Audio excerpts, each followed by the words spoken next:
Magandang araw muli sa lahat ng mga tagapanood ng ating The Global Filipino Magazine, Kwento ng Tagumpay. At sa pagkakataong ito, naku, alam kong maraming matutuwa dahil kasama natin ngayon ang ipinagmamalaki ng Pilipinas, an icon in the world of fashion. The Dubai-based Filipino designer is one of the leading fashion figures in the Persian Gulf, boasting a reputable clientele such as Arab and European royalties, along with Bollywood and Hollywood celebrities, including Lady Gaga. Palakpakan natin, Mr. Ezra Santos! Hi, sir. Finally, Hello. nahanap din kita. Bati po kayo sa ating mga audience right now. Hello po. Good afternoon to everyone. Paano kayo naging Ezra Santos? Anong nangyari before you acquire this title talaga, Ezra Santos? I think the most important thing is you really have to work hard.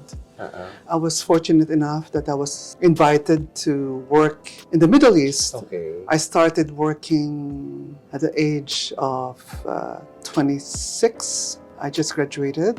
I took up fine arts and I majored in interior design. But my first love is fashion. So I took up also slims. I took up a course in slims where I pursued fashion design. Pero sa Pilipinas pa lang, may mga ginawa ka ng mga shops that you opened for this interest of yours. Oh yes, I did. Yeah, nag-work ako in the Philippines. Kaya lang, I think it was a very short one. I worked for a fashion house called Arabesque, and I was an in-house designer. Then afterwards, I was invited to work in Saudi Arabia. So I worked in Saudi Arabia for 5 years. Then after Saudi Arabia, I went back home. Then I worked for Bergamo as an in-house designer. Then I was offered again to work in Dubai. In Dubai. Okay, it used to be one of the leading fashion houses in Dubai called Arushi. So I worked there for almost 10 years. After working for 10 years, then, I asked myself, after 10 years of working as an in-house designer, what's next? So I decided to open up my own, and thank God, that's how it started. We opened up our own shop in 2004. So masasabi mo, sir, that dito sa Dubai talaga nakuha mo yung pangarap mo? Yes, I would like to thank Dubai for giving us the opportunity to be able to open our own business. I would like to thank Dubai and commend Dubai because it's a wonderful city where there is peace, and the ruler is so much supportive to all the small businesses and the big businesses as well in Dubai, owned by foreigners. So that's really a wonderful thing about Dubai. That's true. We would just want to, from a real fashionista's point of view talaga, ano ang sa inyo ang pag-usapan natin ng fashion? Ano statement niyo ng fashion? Well, fashion for me is a continuous learning process. Fashion never stops. It will evolve. As a fashion designer, it has to be a continuous study for you to be able to maintain your business. It's because it's a continuous study of what's new. You always have to evolve as a fashion designer. Yes, okay. So what is always inspiring you to become a successful fashion designer like you are now? What inspires me most is the clients, actually. The most inspiring thing about my work as a fashion designer is when a client says that you just made me so beautiful. So I think that drives me to work harder and harder and to continue to please each and every client, to continue to work hard and to give my very best to each and every client. Wow. So you mentioned about clients. Pag sinabi bang client ni Ezra Santos, ito ba'y mayayaman lang? Of course, I'm here in Dubai, and 99% of my clients are mostly Arabs from the Middle East. 10% will be a part from globally. I was able to establish a shop that caters to clients who has a discerning taste. So when I say they have discerning taste, they will pay Invest, no? to have a beautiful dress done by Ezra. When it comes to my Filipino clients, I always say, if you're a Filipino, I'm there to help you at any time, at any cost. Diba? So meron ding possibility that if you dream of wearing a creation of Mr. Ezra Santos, Yes. Filipinos who are, sometimes nagano tayo gusto nating maging maganda ang okasyon natin, and Of one course. of the things that we have to invest to yung mga gowns, no.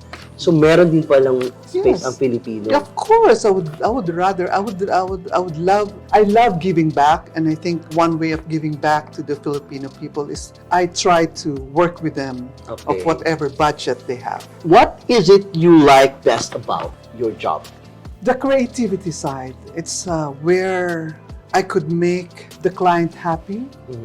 Once a client say that, Ezra, you have made my dream wedding dress. Okay. I think that is more than enough for me to work hard more and more.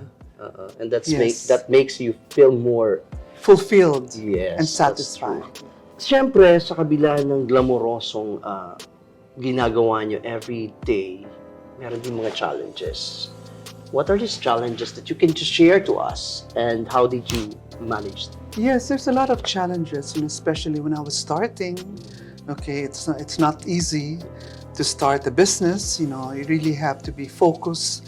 You really have to work hard to get what you want. So, it's really a matter of really working hard. And there's a lot of challenges. There's a lot of issues. There's a lot of problems.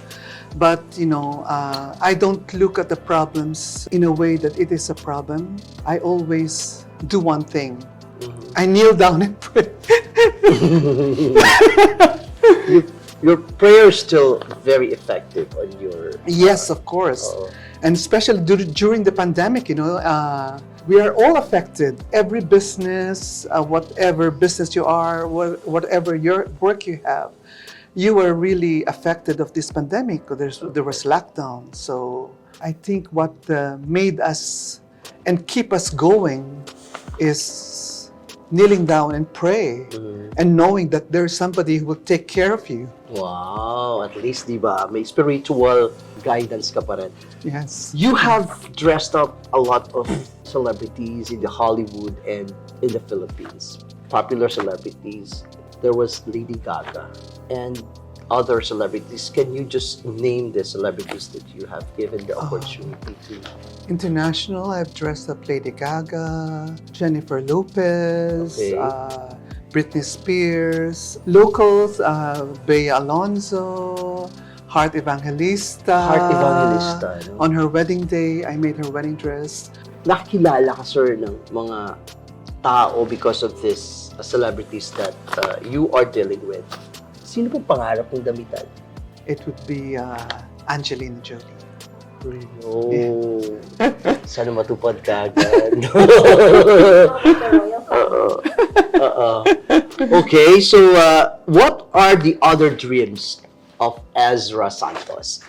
There's a lot of dreams, I love to do a lot of things, but the most important dream I wanted to do is to do something that I could share to our Filipino citizens.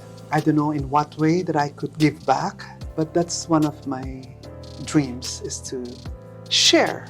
To share. Yeah, to all our Filipino kabayans, and there's only one thing I'd like to share to you, and that kept me striving and working hard. That is having faith in God, because with God there's nothing impossible. Everything is possible with God, as long as you believe, as long as you have faith, as long as you work hard, kneel down, pray. I'm sure that you can do anything, because God is always there to help you out. Thank you so much. Thank you very much for that wonderful discussion, interview with the famous Ezra Santos. Friends, I dream, and the whole team dreams of meeting him. And there's always a possibility, like he said, that dreams will come true. Just have faith. Like now, he is in front of us. Bye, everyone. God bless and stay safe.